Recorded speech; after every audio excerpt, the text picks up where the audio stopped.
Everyone knows we have to feed our dogs. However, what many people do not realize is that food is a great way to train as well as entertain dogs.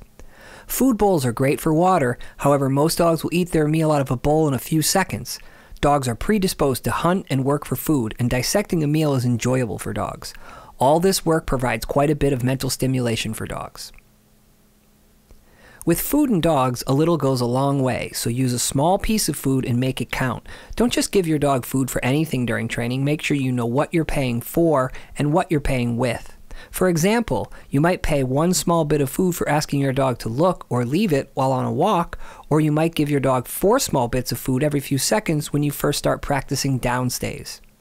You'll want to pay your dog high-value pieces of food like chicken or flavorful dog treats, and a good amount at that for coming when called during emergency recall practice. Remember, dogs know the difference between what they normally get and what is new. As long as your dog has no digestive or medical issues, use a wide variety of food and treats to train. This keeps dogs motivated. Think of food rewards as money in the bank. Every time you ask your dog for something, especially in distracting environments, the food reward is like pay. If you went to the refrigerator and found $50 each time you opened the door, your behavior of going to the fridge would increase. This is the same with dogs. If we are paying for sits and we're paying for leave-its, etc., those behaviors will increase.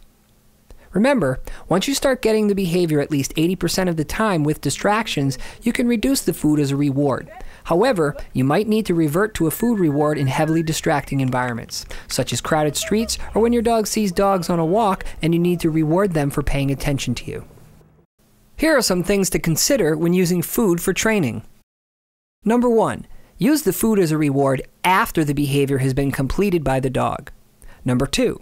A bribe is using the food before the behavior as a way to get the dog's attention. This is not going to be as effective.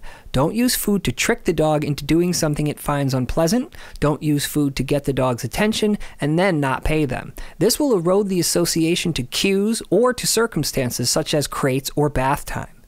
Number 3. Don't train with food in the visible hand. Keep your food in a training pouch, a pocket, or behind your back. Number 4. Be aware of what you're paying for and what you're paying with.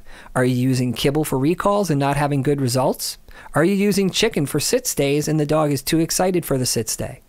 Food is a reward to be delivered after the behavior is completed by the dog. Timing is important here. You'll want to deliver the food reward as soon as the dog has completed the behavior. If you wait too long, the dog may not put together that you're paying for that behavior. For instance, many people reward dogs for jumping because they pay the dog a food reward while the dog is jumping to take the treat. This inadvertently teaches the dog that they get paid for jumping to take the food. When dogs are jumpy for food, retract the food and put it away, then reestablish the behavior you're working on. Number 5. Use food to lure dogs into positions when starting new behaviors such as sit or down. Use food as a way to teach heel training or when you need your dog to follow you in distracting environments. You'll see the trainers in this DVD using food for training and work to eat toys. We encourage you to do the same.